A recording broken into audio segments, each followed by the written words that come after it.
gitu sih. Jadi emang nggak pernah tahu aja ujung-ujungnya bakal kemana. Oke.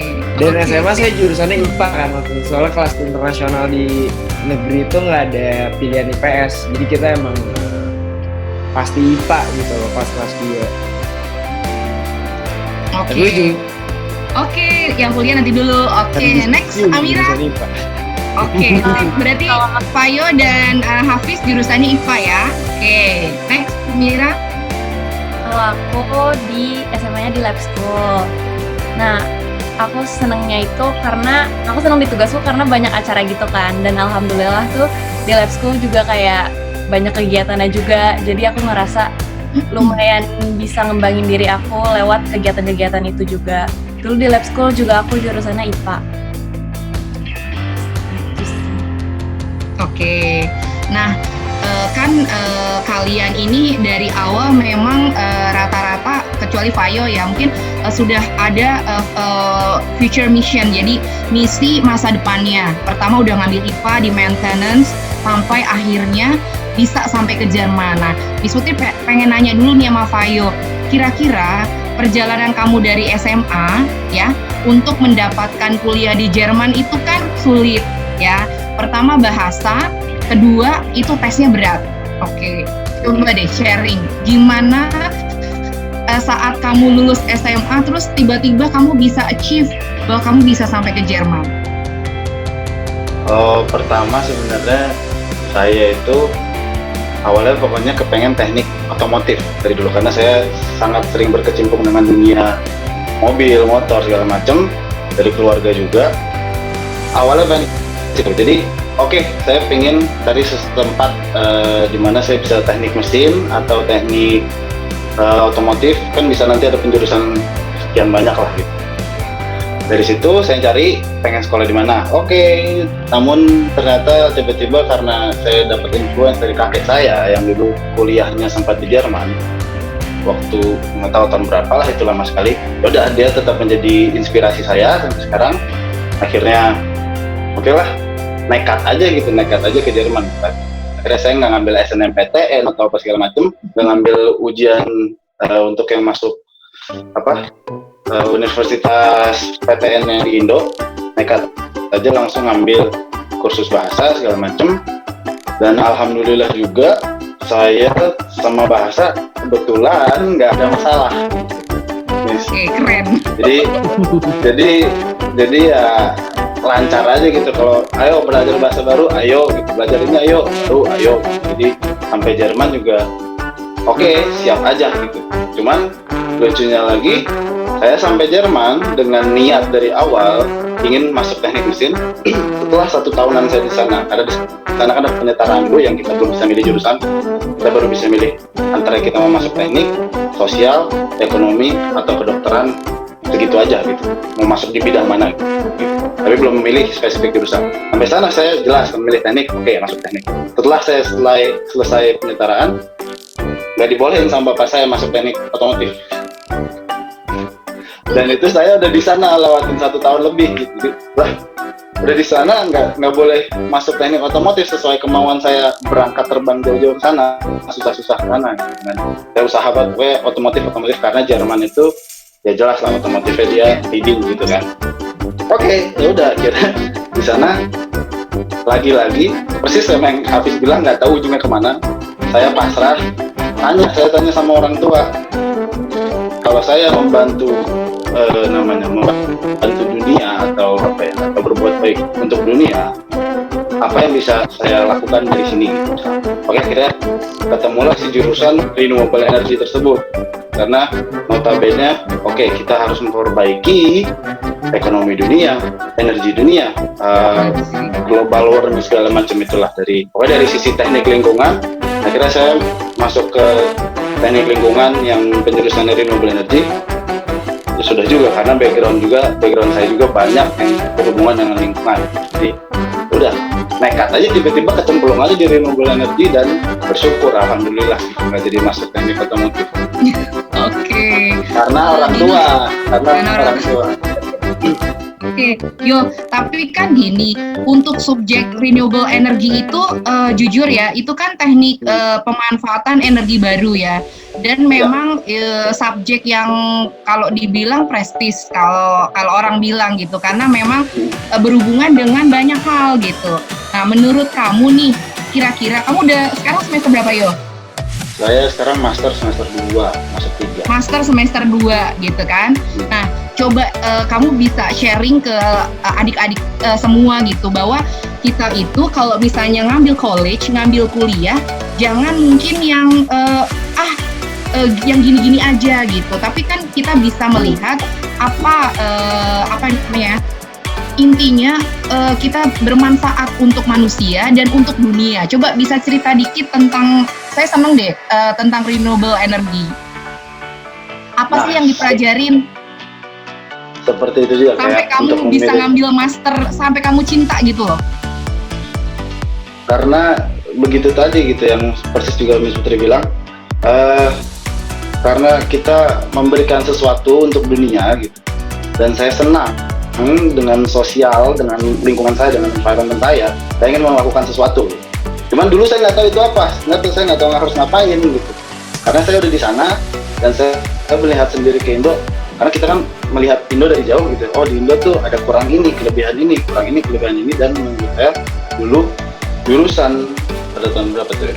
2014 gitu, 2015 ya, 2014 lah kira-kira, jurusan renewable energy itu masih sangat tabu lah, atau di Indo tuh masih tipis banget gitu masalah itu gitu. Jadi oke, akhirnya saya nekat aja karena saya pengen punya pengetahuan duluan gitu tentang renewable energy ini. Nah, tadi jadinya nekat-nekat masuk situ, dan saya bilang lagi karena itu keputusan orang tua. Awalnya kepaksa memang nih. Awalnya kepaksa, jujur gitu. Awalnya kayak ya lah udah susah-susah kesini, ujung-ujungnya dibelokin kuliahnya gitu. Niatnya pengen jadi jago mobil, belok malah ke lingkungan kan, yang satu ngasihin polusi, yang satu menghilangkan polusi gitu. Jadi lawan-lawanan gitu kan. Nah, akhirnya ya udah nekat aja, ya udahlah. Tapi lama-kelamaan kita bisa melihat, karena ya kita lihat sendiri dunia ini ada climate change, ada apa segala macam, dan behavior kita sendiri mempengaruhi lingkungan segala macam. Akhirnya saya kebuka pelan-pelan, oh oke, gitu. Ini toh yang diajari sama orang tua saya, kalau dunia ini membutuhkan orang-orang seperti ini. Akhirnya saya bersyukur bisa di sana, bisa di kuliah jurusan itu, dan sampai sekarang terbukalah saya tiap ke Indo, saya bisa melihat ini behavior orang ini merusak, behavior orang ini baik, dan saya sangat terbuka di situ, makanya saya senang. Oke, thank you. Kalau untuk kerjaan nanti dulu. Oke, kita bagi 3 sesi ya. Oke, next Hafiz. Nah, Miss Putri ini shock ya, Hafiz ya. Miss Putri sampai terheran-heran. Kamu tuh kuliah di Washington State University loh. Oke, coba bisa cerita kenapa kamu bisa dapetin achieve untuk masuk State University di Amerika. Kalau kendala pasti bahasa nggak ada masalah buat Hafiz gitu kan. Terus juga ngambil jurusan di finance. Silakan Hafiz. Terima kasih Miss. Ya. Ya, yang pertama ya alhamdulillah gitu kan. Maksudnya dikasih privilege lah, rezeki buat sekolah di Amerika. Sebetulnya kalau decision untuk ke Amerika, Miss, awalnya itu memang setelah lulus SMA tuh saya nggak langsung right away langsung pingin kuliah di luar negeri gitu. Awalnya tuh justru saya pingin kuliah di universitas negeri yang unggul di Indonesia kan, ITB or UI gitu. Ambil jurusan teknik karena memang awalnya itu mempertimbangkan job market di kemudian hari gitu kan, maksudnya emerging job market kan mostly kedepannya bakal ya around ya teknik industri, IT dan lain-lain kan. Nah terus waktu itu ya udahlah. Nah cuma berhubung memang maksudnya saya SMA kurang serius belajarnya, maksudnya ya oke lah, cuma maksudnya buat masuk ITB yang jurusan itu atau UI jurusan itu kan kita saingannya sama banyak kan dari seluruh Indonesia, dan unfortunately saya nggak keterima. Akhirnya ya udah, akhirnya saya discuss sama orang tua, awalnya itu disuruh ke Australia, cuma karena emang jadi tuh sebenarnya desire saya untuk pergi ke Amerika tuh adanya emang udah dari SMA. Jadi waktu itu saya punya sahabat, dia ini student exchange ke Amerika, dan kebetulan kan emang papa saya juga dulu kuliah di sana kan. Kayak nggak tahu tuh, kayak pokoknya setiap keluar negeri tuh pasti pinginnya Amrik aja, karena ya dulu sih pas zaman SMA itu student exchange mikirnya kayak ya nonton film kayak Amrik gitu kan. Cuma pas kuliah itu mikirnya emang karena jauh sih Miss, karena emang ngerasa wah nih maksudnya gue harus seandainya gue mau kuliah ke luar negeri, gue nyari negara emang yang cukup jauh gitu, dan gue bisa menemukan environment baru, apa ya, essentially ujung-ujungnya untuk bisa fokus sih gitu. Soalnya kan maksudnya tujuannya adalah untuk menjauh dulu lah untuk sesaat gitu kan dari environment yang teman-teman di Indo gitu. Terus ya udah akhirnya alhamdulillah didukung gitu kan, ya udah nggak apa-apa ke Amrik. Nah tadinya tuh pas nyampe Amrik tuh memang masih stick sama teknik industri waktu itu, karena mikirnya teknik industri itu teknik yang memang ada di tengah lah antara sosial dan sains lah, maksudnya matematiknya nggak se-advance, nggak terlalu banyak, mechanical dan lain-lain. Ada sense of arts-nya juga kan, kayak maksudnya nggak terlalu yang scientific banget. Jadi nanti mikirnya exit strateginya lumayan fleksibel lah gitu kan. Akhirnya udah dari awal tuh berangkat masih stick teknik industri. Akhirnya kan masuk ke community college dulu kan, 2 tahun buat dapet semacam kayak diploma gitu. Nah tiba-tiba nih pas along the way gitu kan, tahu prerequisite-nya untuk teknik industri, ngeliat aduh nih apa namanya statistik sama matematiknya banyak banget gitu kan. Akhirnya saya ngerasa juga, maksudnya kalau untuk ngambil matematik waktu itu tuh kalau nggak salah industri tuh harus matematik kalkulus 3, sedangkan saya discuss sama teman-teman saya yang ngambil kalkulus 3 tuh udah kayak pada struggle banget gitu lah. Maksudnya saya ngerasa soalnya skill kuantitatif saya juga nggak yang se-advance itu kan. Maksudnya saya suka matematik, cuma saya juga nggak yang pingin lah ngambil kelas matematik gitu. Akhirnya saya nyari workaround-nya, wah apa nih ya, jurusan apa lagi ya yang nggak harus ini. Akhirnya discuss sama orang tua dan lain-lain, muncullah si finance. Finance maksudnya emang dia lebih ke bisnis, cuma maksudnya dan bapak saya orang finance juga, dia bilang kayak ya kalau finance itu benar-benar a mixture of art and science lah, maksudnya benar-benar kayak social science gitu kan jatuhnya kan. Akhirnya saya ya udahlah finance aja gitu kan. Dan itu tuh beberapa apa? Berarti sekarang semester berapa? Saya udah lulus sih Miss, udah lulus tuh kan? Bisa tapi nggak tahu loh kamu udah lulus. Udah lulus Miss, udah dari 2 tahun lalu sih, 3 tahun lalu sih udah lulus. Balik ke Indonesia Mas. Udah balik ke Indonesia juga Miss. Berarti sekarang sudah balik ke Indonesia? Udah di Indonesia. Udah dari 2017 akhir. Akhirnya udah saya decide buat finance. Nah terus pas masuk ke universitas, ternyata di universitas saya transfer itu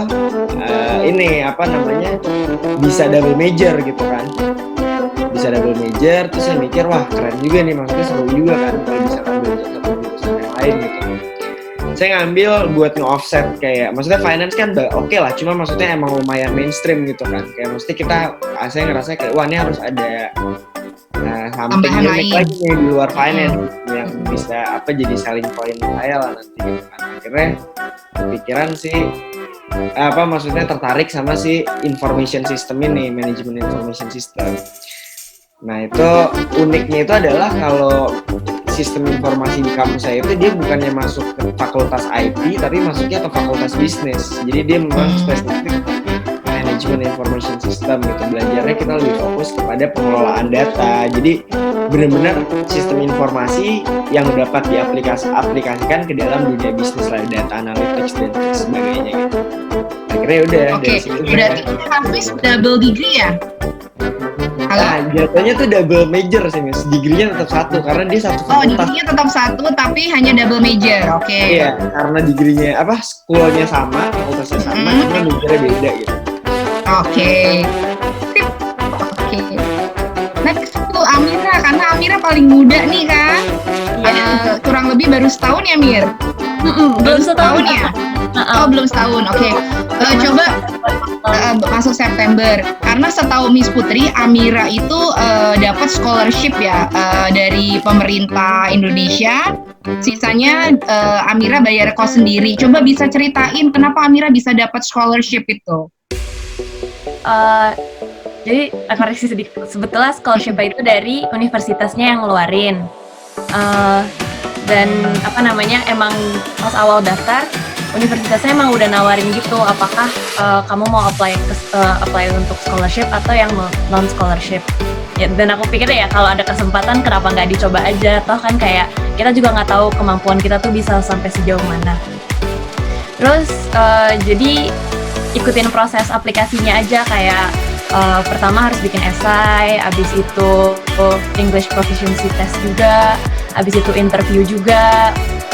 Dan itu proses itu tuh walaupun kelihatannya kayak sebentar, tapi itu berjuangnya banget sih, karena kan kayak kita harus pastiin kita bisa mempromosikan diri kita sebaik-baiknya mungkin supaya mereka bisa percaya sama kita untuk ngasih scholarship itu. Dan alhamdulillah sih setelah kayak seluruh proses yang dilewatin itu, alhamdulillah bisa dapat tuition reduction scholarship sampai selama 4 tahun sampai nanti lulus. Terus jurusannya bisa sharing sama kita? Apa yang Amira ambil? Aku jurusannya di sini International Management. Sebetulnya itu masih kayak departmentnya sih. Jadi nanti bisa ambil jurusan lagi kayak Innovation and Economics atau kayak Marketing, Strategic Management gitu. Cuma aku kayaknya sih aku belum decide sekarang gitu karena masih tahun pertama juga dan sekarang masih fokus belajar bahasa Jepang juga. Tapi nanti mungkin tahun kedua udah mulai ambil kelas major, jadi lebih bisa ngarahin mau ke jurusan apa. Oke. Gini, kan kalau di luar negeri, terutama di Jepang ataupun di Jerman ya, kalau Fayo kan mungkin kan luar biasa ya, Fayo gampang kalau belajar bahasa gitu kan. Mungkin untuk sebagian orang, aduh ke Jepang gitu kan, sedangkan tulisannya susah, bahasanya juga susah gitu kan. Nah, how you deal with that? Terutama untuk bahasanya deh, Amira, bisa sharing ke teman-teman kalian kelas 9 ini. Kan biasanya ada pre-foundation buat bahasa itu sekitar 1 tahun gitu kan. Biasanya kalau di luar negeri kayak gitu. Kalau Amira sendiri gimana?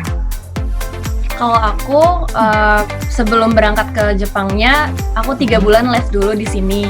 Dan alhamdulillah tuh jadi karena di universitas aku emang udah lumayan banyak orang Indonesianya. Jadi dia kerja sama juga sama ada tempat les di Jakarta ini. Terus habis itu jadi mulai les dari situ, udah ketemu juga sama calon teman-teman nanti pas kuliah. Jadi aku senang belajarnya karena environment belajarnya enak juga karena teman-teman kuliah nanti juga, terus sama-sama passionate untuk belajar juga. Jadi kebawahnya seneng gitu untuk belajar. Terus masuk kuliah, mulai tuh di drill bahasa Jepang. Tapi karena kuliah aku English basis, jadi gak harus ambil 1 tahun sekolah bahasa Jepang dulu. Jadi cukup bisa ambil kelas bahasa Jepang sama kelas manajemen tapi bahasanya bahasa Inggris gitu. Yang penting menurut aku ciptain lingkungan belajar yang enak aja dan kayak aku juga nggak tahu sih, maksudnya belajar Jepang tuh menurut aku lumayan susah, tapi karena aku ngerasa seneng belajarnya dan aku ngerasa emang butuh dan karena kan aku juga orang suka ngobrol, jadi aku tuh sebenarnya pengen ngobrol sama orang Jepang, tapi caranya gimana, dan the only way untuk ngomong sama orang Jepang ya bisa bahasa Jepang. Jadi itu sih salah satu kayak alasan aku kayak semangat belajar gitu. Oke. Tapi kalau misalnya dengan teman-teman kuliah di sana, kan pasti mix kan, ada internasional, ada yang orang Jepangnya gitu. Berarti komunikasinya dengan bahasa Inggris atau dengan bahasa Jepang kalau di kampus? Kalau untuk orang internasional sih bahasa Inggris. Cuma kalau orang Jepang sendiri itu kan mereka bahasa Inggrisnya juga nggak terlalu bagus. Jadi kalau ngomong bahasa Inggris sama mereka pun mereka ngerti-ngerti enggak juga. Dan kalau bahasa Inggris pun harus pakai bahasa Inggris yang simple banget, harus yang gampang banget. Jadi tapi aku kayak jadiin itu apa ya? Jadi teman-teman untuk kayak saling belajar aja gitu loh. Jadi aku bisa ajar dia bahasa Inggris, dia bisa ajarin aku bahasa Jepang. Dan kayak bahasa Jepang itu tuh mungkin segala bahasa juga sih. Jadi bisa bahasa asing itu bisa karena terbiasa juga. Jadi emang harus sering dilatih juga supaya bisa gitu. Oke. Nah, dari Fayo nih. Yo, kan kamu sudah sekitar berapa tahun? 5 tahun, 6 tahun ya di Jerman ya? Berapa tahun? Lama banget. Ya, berapa tahun? Dulu saya inget nih, pas semua udah pada kuliah, saya sama Hafiz belum kuliah. Iya kan? Iya, benar. Masih nganggur. Masih nganggur, kita tuh masih belum berangkat lah. Main. Udah pada sibuk kuliah, saya sama Hafiz masih main-main ke rumah orang. Itu 2000. Kayak gitu tuh fasenya tuh. 2000. Kira-kira udah berapa tahun di Jerman sekarang? Oh, masuk 7 tahun. Oh, masuk 7 tahun. Nah, kan berarti kan sudah kira-kira udah masuk 7 tahun nih. Terus juga pulang ke Indonesianya kan jarang gitu kan. Dan terlebih kamu juga sekarang ngambil master. Nah, banyak nih rata-rata diaspora yang ada di luar negeri itu mereka tuh side job-nya tuh keren-keren gitu. Coba ceritain dong sebagai diaspora yang di luar negeri. Side jobnya memang lucu-lucu sih, Miss. Nah, makanya side job-nya tuh rata-rata orang Indonesia tuh keren, tapi they make money loh. They make money. Yes, exactly, ya. Ya kan? Ya. Pertama-tama kan sebenarnya ya alhamdulillah, insya Allah semua kita ada di keluarga yang berada gitu. Jadi necessary atau tidak untuk kerja itu keputusan masing-masing. Cuman adalah pasti kita kepengen kerja segala macam kan. Sebelum kita punya kemampuan apa-apa, kita kasih kemampuan yang kita punya gitu, yang seadanya lah. Selain saya bermusik dari dulu jelas gitu, jadi side jobnya adalah jadi musisi di sana. Sempat ngamen, sempat main di ulang tahun orang, main di acara kultur sana sini, sempat sampai sekarang masih main di acara-acara KBRI gitu, dan itu dibayar, make money. Selain itu nekat-nekat juga karena sering berantem, akhirnya saya ngajar silat di sana. Jadi di guru silat, ngajarin bule-bule silat, dan itu juga duitnya gede loh yo, per jam itu hitungannya. Betul, jasa lebih berduit daripada yang lain gitu, daripada perkantoran, benar gitu. Dan sampai saya udah dari 2015 ya, 2015 itu ngajar silat sampai sekarang. Jadi side job yang masih ada terus itu sampai sekarang, untuk fokus di silat dan di musik gitu. Apresiasi juga buat budaya kita dari Indo gitu. Jadi saya bawa juga ke sini. Di sini juga ada kebetulan dari institut yang dipimpin sama orang Indo juga silatnya. Saya ditempa lagi di sana. Ya udah, akhirnya ngajar lah kalian, bikin duit. Jadi lumayan bisa ngomel-ngomelin bule. Bukin bule kan jarang-jarang. Dan ingat gajinya per jam ya, dan ingat gajinya per jam. Nah, gajinya per jam dan itu sangat mahal. Nah, sebelum ke Hafiz, how do you manage your money? Ya kan? Money managementnya gimana nih, kan kalau Miss Putih lihat di IG ya, anak kuliah di luar negeri tuh bener-bener dia masak gitu loh, bener-bener dia hemat gitu loh. Coba gimana sih Fayo untuk money managementnya selama di luar negeri, bahkan bertahan 7 tahun loh, keren. Money management selain ATM dari mama papa ya, kita kalau lagi emang gak dapet jatah atau apa gitu, pasti yang jelas cara menghemat dan cara cara kita ngitung duit itu kan harus sudah dipelajari sebenarnya, Miss, dari SMA. Saya diajarin itu sama orang tua saya dari SMA. Tuh. Coba ceritain biar anak-anak tuh oh iya ya, kita harus gimana nih gitu. SMA aja dulu saya masuk Al-Azhar, udah saya dijatah lah kan, karena kita belum bisa cari uang waktu SMA gitu. Saya dijatah lah. Saya 1 bulan, saya nggak tahu gini deh, 1 bulan 100.000 aja misalkan gitu. Nanti Rp1 atau Rp100 untuk makan, 100 gini. Udah, itu si 100.000 itu kita maintain sendiri. Gimana caranya kalau itu kurang, ya udah saya nggak bisa makan gitu. Kalau kurang saya nggak bisa makan, kalau kelebihan ya udah terserah ibu saya, itu mau dikasih sisanya ke saya atau diambil lagi sama ibu saya gitu. Misalkan ada sisa 8.000 gitu misalkan, ya udah diambil atau dikasih, terserah. Cuman jadi di situ gimana caranya kita lihat, oke, makan butuh sekian. Dulu SMA saya sering ke sekolah naik sepeda buat misalkan atau naik sepeda atau naik ojek berapa, itu duit jalan butuh sekian, ini sekian buat nonton, buat pacaran sekian gitu, buat ini sekian gitu. Jadi ya udah kelihatan aja gitu dari SMA caranya seperti itu. Kalau emang nggak ada duit, ya udah diem aja, nggak ada duit di rumah aja, nggak bisa apa-apain gitu misalkan. Ya udah, jadi kita tanggung sendiri, dan itu diajarin dari SMA, saya bawa sampai sekarang. Ya dengan cara itu tadi, kita tidak makan di luar karena makanan di luar mahal. Jadi saya pernah kerja juga jadi koki karena nggak bisa makan, jadi akhirnya saya masak buat orang, jadi saya juga bisa makan sendiri di restoran gitu. Makanan restoran lah gitu. Memang saya sendiri yang masak. Ya belajar apa ya? Pokoknya ada duit, kita catat masuk berapa, keluar berapa. Sebenarnya itu doang sih, Miss. Nanti kan kelihatan sendiri ininya gimana. Asal jangan boros, gak usah mikirin update Instagram makanan restoran, gak usah mikirin apa lagi ya. Kalau mau update, pinjem aja punya orang gitu kan, foto aja udah gitu. Kayak gitu-gitu lah, makan di luar. Makanya survive sendiri sih Miss sebenarnya nanti gitu. Saya sekian tahun di sini, awalnya juga aduh ngeplok telurnya bingung gitu karena nggak pernah masak.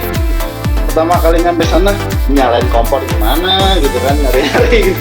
Karena nggak pernah diajarin masak juga gitu. Cuman bisa sendiri, akhirnya malah kerja di restoran juga masak gitu. Udah belajar banyak, survive sendiri sih, akhirnya survive sendiri. Oke, perjuangannya cukup banyak ya. Oke, waktunya tinggal 2 menit nih, sayang banget.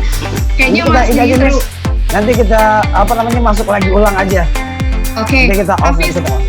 Oke, sharing dong, kan kita ngerti ya gitu kan, kalau di Amerika itu luar biasa lah gitu kan, biaya hidupnya gitu kan, terus juga sosialitanya juga, keinginan untuk kemana-kemananya juga luar biasa gitu.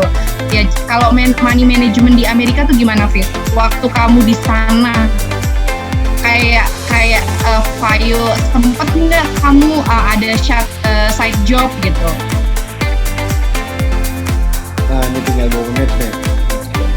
Ya, sebenarnya satu fun fact soal Amrik nih, Miss Putri, yang memang belum orang banyak tahu ya. Jadi sebetulnya Amrik itu, untuk kuliah di Amrik itu karena memang Amerikanya luas dan cukup diverse ya in terms of living cost across place. Sebetulnya di Amrik itu kalau kita mau kuliah itu, kita bisa nentuin nih dengan budget yang kita punya gitu, kira-kira living cost di tempat mana yang living costnya optimal gitu dengan budget kita gitu kan. Kalau misalkan kita di big cities kayak LA, New York, San Francisco, itu udah pasti mahal banget gitu kan, dari mulai biaya pokok, rent, terus makan, terus apalagi leisure gitu kan, yang kayak secondary needs. Cuma banyak kota-kota yang memang kota gede juga, cuma masuknya tier 2, tier 3 kota lah. Dan memang sebetulnya dalam aspek memilih universitas di Amrik itu dimensinya itu cukup banyak, Miss. Uniquely gitu ya. Maksudnya pertama kita lihat dari tadi, maksudnya kotanya gitu, living cost. Kedua dari universitasnya, maksudnya kita pingin kan walaupun kotanya let's say bukan kota gede, tapi universitasnya bagus gitu. Dan di sana maksudnya di Amerika tuh kan kayak di satu state aja itu udah bisa ada berapa universitas negeri gitu kan. Kayak misalkan contoh, saya di Washington itu punya 2 universitas negeri gitu, dan ada beberapa universitas swasta. Nah itu kan kita juga ngelihat dimensinya dari segi sekolah juga gitu kan. Nah kalau untuk dari segi kita matiin dulu ya, nanti gabung lagi langsung ya. Nanti gabung lagi langsung ya. Ya semuanya juga ya. Dulu sih, Fis.